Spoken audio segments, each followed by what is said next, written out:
u5J homework, CTM. This is Friday, 9/18. So to get rid of this radical, we are going to square both sides. So we're going to square this side. We're going to square this side. That's how you get rid of a radical. So the square and the radical and the square cancel, and you get the radicand, 2x minus 1.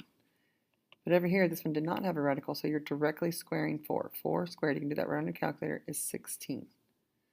The inverse of to subtract 1 is to add 1. And if you divide by 2, you get x equals 17 halves, which is 8 and a half. That's your answer. So this one, you have to isolate this radical. So this subtraction 3 needs to go to the other side. So we're going to add 3 to the other side. Now we're going to square both sides.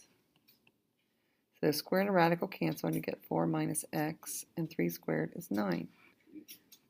Subtract 4 to the other side. Make sure you carry that negative down, and divide by negative 1. So x is negative 5.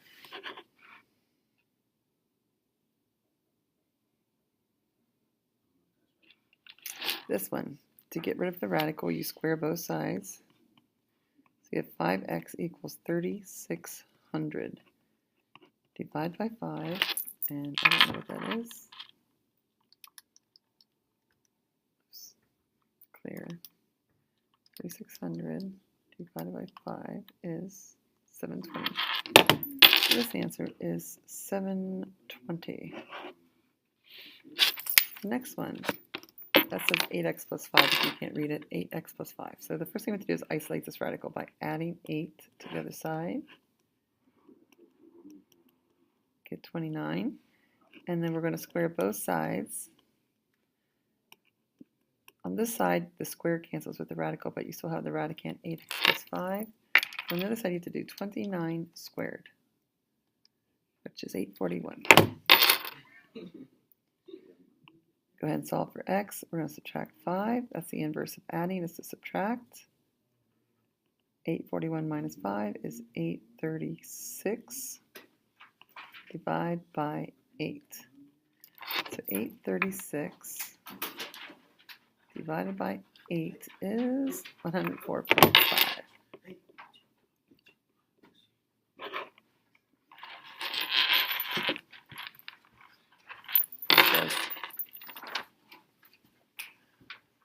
Thank you, thank you. So next one, you have to get rid of the cube root. So whatever the index is what you have to raise to each side. So we're going to raise it to the third power this time because this 3's have to match. So a cube and a cube root cancel, and you end up with the radicand. Negative 3 cubed on your calculator, punch it in, is negative 27. Subtract 4. X equals negative 31. Over here, we're going to isolate this radical by adding 3.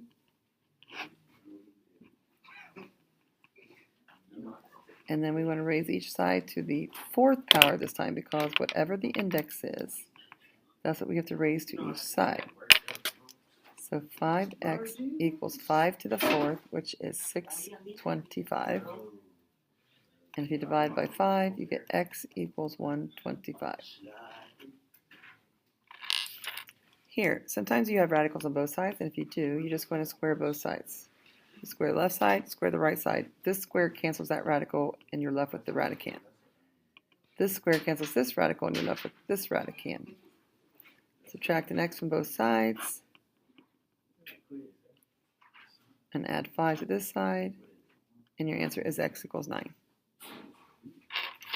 Now this is the hard one. Okay. This is going to be like the bonus on the test.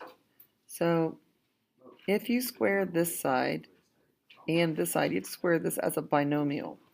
So you really have 2 of these. That's what squared means. And you're going to have to FOIL this. But on this side, squaring the radical, you just get x plus 3. But on the right side, you have to FOIL. So square root of x and square root of x is actually just x. Radical x times negative 3 is negative 3 radical x. Then now we have our inner terms. So negative 3 times radical x is negative 3 radical x. And negative 3 times negative 3 is 9. So we have x minus 6. If you add these together, you get minus 6 radical x, because these are like radicals. So add the outside numbers, plus 9 equals x plus 3. Then subtract an x to this side, subtract a 3 to this side, and see what we get. So right now we have 0 equals, these are gone, negative 6 radical x plus 6. Now we're solving for this x. So we have another radical. So subtract this 6 to the other side. We're isolating this radical. Divide by negative 6. Square both sides, and x is 1. So let's see, if we punch that problem in, 1 plus 3 is 4. Square root of 4 is 2. Square root of 1 is 1. 1 minus 3 is negative 2. So that doesn't even work. All that work, and we didn't even get the right answer. I gotta check to see if I did it right.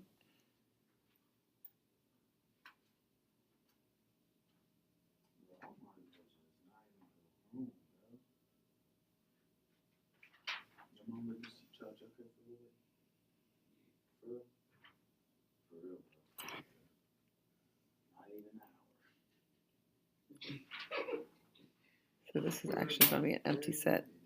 All that work for nothing, it didn't even work. Okay, Pythagorean theorem.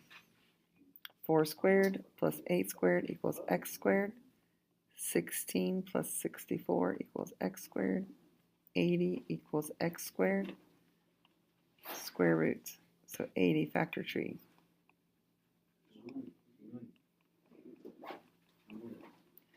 If a pair of 2, bring one out. Another pair, bring one out. This 5 is not paired up, leave it under. So this is 4 square root of 5.